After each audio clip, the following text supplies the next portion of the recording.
रात 8 बजे अचानक किसी को भी ये नहीं लग रहा था कि मेरा टिकट कटेगा, क्योंकि 3 महीने पहले मुझे लोकसभा में बीजेपी मुझे ज्वाइन कराया, आधा घंटा पहले मुझे टिकट दिया। तो मैं सोच ही नहीं सकता था कि जो पार्टी तुझे लोकसभा का टिकट आधा घंटा पहले ज्वाइन करा के देती है तो वहाँ तो तेरा मान सम्मान होगा। मुझे कल रात को ये देख के मैं भी हैरान रह गया कि ये कैसे हुआ, और मुझे बड़ा एकदम झटका सा लगा।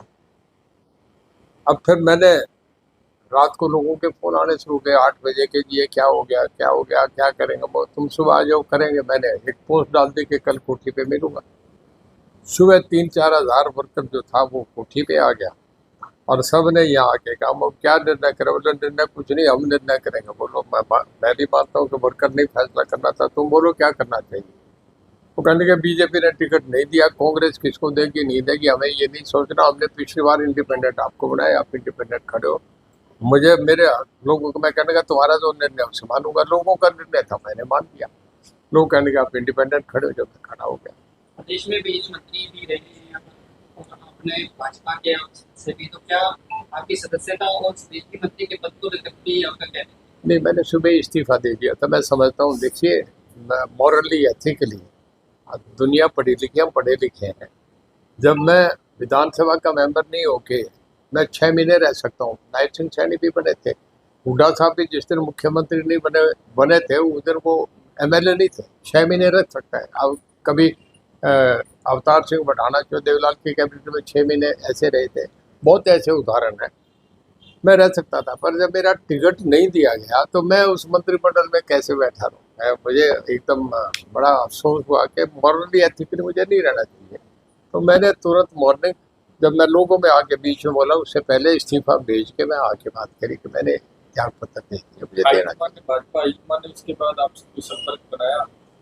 हुआ। पर मैं अब किसी को अच्छे बुरे में नहीं कोट करूँगा, क्योंकि देखिए, मैं उनके साथ 4.5 साल मेरा अच्छे रिश्ते रहे। अब मैं उनको, अब आदमी बदलते ही आंखें दूसरी कर ले और कुछ कहने लगे, हल्की बात करने लगे, वो आदमी का, फिर उस आदमी का अपना चरित्र नहीं है। मैं ऐसी बात नहीं कहता, मैं ना कभी कांग्रेस के लिए कही।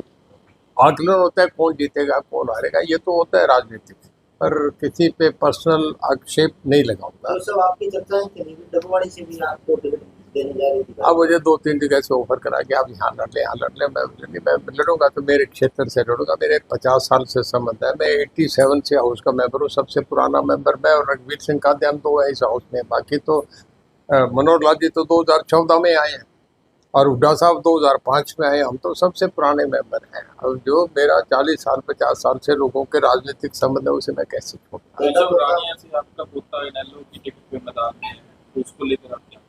देखिए, बच्चे बाहर तो हमारे जो आप समझे कि डॉटर इन लॉ थी, हमारी बहुएँ थी, हमारे बच्चे थे, दोनों मेरे सामने इस साल लोकसभा में 3 महीने पहले लड़ रही हैं। लोगों ने मुझे 5,09,000 वोट दिए, उन्हें 20-20 हज़ार वोट में दे दिए। अब वो तो लोग देंगे ना, लोगों के वोट है, डेमोक्रेसी, हर आदमी का अधिकार है। मैं ओम प्रकाश जी आमने सामने लड़े हैं, कोई दिक्कत नहीं। ये सब जगह है, हर फैमिली में है, बच्चों के अपने अधिकार है। मैं उनके लिए कुछ नहीं कहूँगा, वो अपना चुनाव लड़े नहीं लड़े उनका फैसला है। तो आपने दलिया बढ़ने का निर्णय लिया है, राज्य में क्या स्थिति है? देखिए, लोग जो आए हैं सुबह, मैं ये समझता हूँ जो 3,000 आदमी थे, वो हर आदमी ये समझो कि उनके पास 50-50, 40-40 वोट के मालिक हैं। ऐसे भी थे जिन पे 500-700 वोट भी हैं। आप जानते हैं सब वर्ग को आपका है। तो वो आदमी जब आए हैं तो आप समझो कि मेरे पास लोग ये तो मान के चलते हैं कि रणजीत सिंह का अपना 40,000 वोट तो पर्सनल है, जो मेरा व्यक्तिगत वोट है। तो जो आदमी 50,000 वोट लेगा, वो मैं समझता हूँ कि वो कंफर्टेबली जीत रहा है। पिछली बार मैं सबके जमानते जब फिर मैं इंडिपेंडेंट लड़ा था तब, तो 5 साल में मैंने काम बहुत करे हैं। लोगों में सबसे ज़्यादा अगर 24 घंटे अवेलेबल कोई कैंडिडेट रहा है, कोई विधानसभा में रहा है, तो मेरे ख्याल में मेरे से ज़्यादा कोई नहीं। कभी गोपाल कांटा तो आता ही नहीं था, लोगों में नहीं, टिकट चुनाव जीत के चला जाता था, फिर दोबारा चुनाव नहीं आते हैं।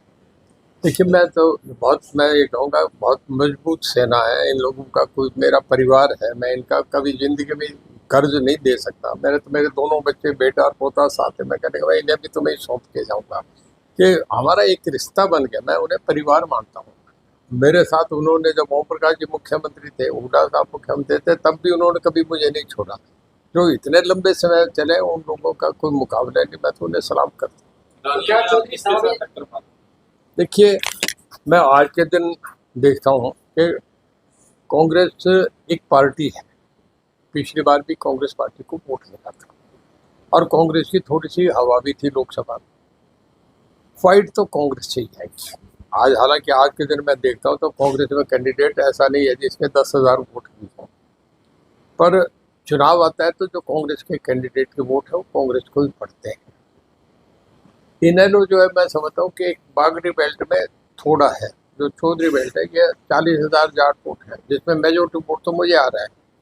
और जितना इनेलो पिछली बार जो आके रुके, उसमें 50% 60% मेरे साथ ही बैठे, वापस गए ही नहीं। तो यहाँ तो मैं मजबूत हूँ।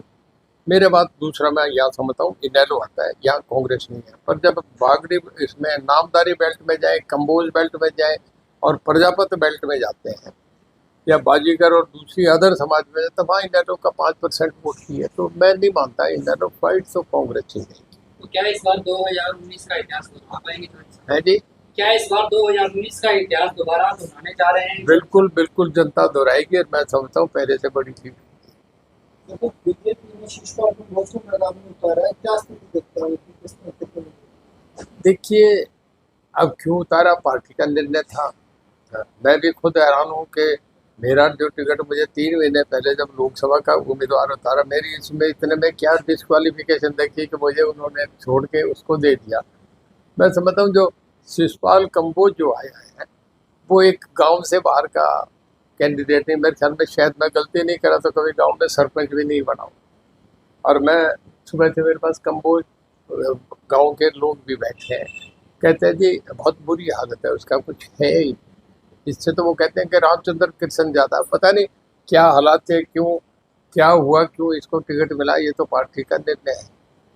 चौधरी साहब, आपने चुनाव का फैसला ले लिया है, तो रानिया हल्के में अब क्या कार्यक्रम होंगे आपके? कैसा आप चुनावी मैदान में? अब मैं 8 तारीख को जा रहा हूँ। 8 तारीख को मैं पूरा हल्का कवर करूँगा। इसमें देखिए, बड़े गांव है, जैसे मंगाला है, उसके बाद फिर आगे रानिया हो गया, फिर उसके बाद संत नगर हो गया, उसके बाद बनी हो गया, खारिया हो गया, पनीवाड़ा हो गया, सौवाड़ा हो गया। जब इन गाँवों से काफिला गुजरेगा, तो पिछली बार भी मैंने ऐसे ही किया था। 2-3 हज़ार गाड़ियाँ थी, 10,000 से ज़्यादा लोग साथ थे। वो कारवां टूटा ही नहीं। वो जब निकल गया, उसी दिन मेरा इलेक्शन एक तरफा हो गया था। आपने 2019 के अंदर इलेक्शन करा, तब आपके पास कांग्रेस की टिकट कटी, पूरा वोट बैंक कांग्रेस का आपके साथ खड़ा था। अब आप भाजपा के कार्यकर्ता रहे हैं, कैबिनेट में रहे हैं, तो क्या इस बार कांग्रेस और भाजपा दोनों पार्टियों का वोट बैंक लेने जा रहे हैं चौधरी साहब? देखिए, जनता जो है बहुत समझदार है। हरियाणा के लोगों में बहुत राजनीतिक थे, इतना बड़ा सोच के फैसला करते हैं। मैं एक ही बात कह रहा हूँ कि सामने उदाहरण है, 20 गाँव में घग्गर का पानी चल रहा है। आज उन पे है ना, अब उनके धान जो खड़े, जहाँ गुवार नहीं होता था, धान हो गए हैं। और इसके बाद पूरे हल्के में, जब पिछले साल आपको पता है कि घग्गर पूरे तांडव पे था, जब पाकिस्तान बॉर्डर में भी पानी चला गया था, तब ये था कि किसी भी वक्त टूट सकता है। फतेहाबाद डूब गया था। फतेहाबाद का इधर की हालत 6 महीने तक पानी खड़ा रहा बाईपास के ऊपर। उस वक्त रात को रणजीत सिंह 2 बजे तक भी घूमता रहा हूँ। मैं नहीं होता इलाका, कहता है रणजीत सिंह के बिना हम नहीं बचते थे, इलाका ही डूब जाता। और जो पानी दिया है, इस बात का है। मैंने जो डेवलपमेंट काम करे इलाके में, उसका बहुत है। जो मेरी 24 घंटा अवेलेबिलिटी रही है, फ़ोन पे हर वक्त हाजिर रहा हूँ, बात की बहुत बड़ा लोगों में है। इसी बात का मुझे सब मिल रहा है। मैं उनका बहुत धन्यवाद करता हूँ। वो ऐसे मेरे साथी हैं, इसी करके मैं जिंदा हूँ आज तक। राजनीति में 50 साल तक कोई आदमी नहीं। जब भी मैं सिरसा में कॉल करता हूँ, आपके सामने है, मैं खाली मैसेज दे दूँ कि कल इतने आदमी होने हैं तो इतने होते हैं। जब मैं भीड़ करता हूँ तो रिकॉर्ड है, आप सब सभाएं देख रहे हैं ना।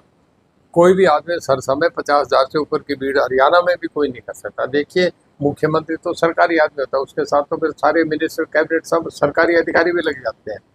कोई भी आदमी इंडिविजुअल इतनी बड़ी भीड़ नहीं कर सकता। या मैं करता हूँ या राव इंद्रजीत करते हैं। 2 आदमी हैं जिन पे ये दम है कि 50-50 हज़ार की भीड़ कर सकते हैं। लोग मेरे साथ टोटल समर्पित।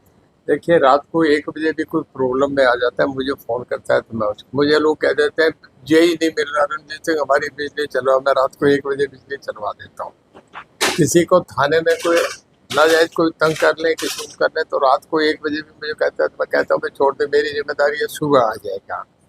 और कोई भी गांव में, कई बार मैं जाता हूँ गांव में, सरपंच ये कहता है, मैं कहता हूँ चल फलान डानी में किसी के लिए अफसोस में जाके आना है, वो कहते हैं कि चलो साहब हम गजब देख रहे हैं कि आप निभाते हैं। बोले मैं गांव का सरपंच हूँ, डानियों में मैं भी नहीं जाके आता। आप हर आदमी, मैं मेरे ख्याल में शादी और अफसोस किसी का भी पूरे जितना मैं करता हूँ कोई भी नहीं। कई बार देखते हैं कि एक एक दिन में मुझे 25-25 जगह बैठने जाना पड़ता है, मैं पूरा दिन लगाता हूँ संडे का कि सबके बैठ जाता हूँ। तो ये सब कांग्रेस और आम आदमी ने भी तो अपने कैंडिडेट नहीं दिए हैं और आप निर्दलीय मैदान में आ चुके हैं, तो क्या ऐसी भी संभावना बन सकती है कि किसी पार्टी से आपका नाम तय हो जाए? देखिए, जब तक कोई चीज़ सामने नहीं है उस पर कॉमेंट करना ये हाइपोथेटिक क्वेश्चन है, इस पर कुछ कहना मेरा नहीं बनता, ना आपका पूछना बनता। आप पे कोई प्रपोजल है तो बताओ। ये कोई नहीं है ना तो फिर कोई बात है ना, फिर तो अब अंधेरे में हाथ मारने की बात है। क्यों मैं मारूं, क्यों आप मारें। ठीक है।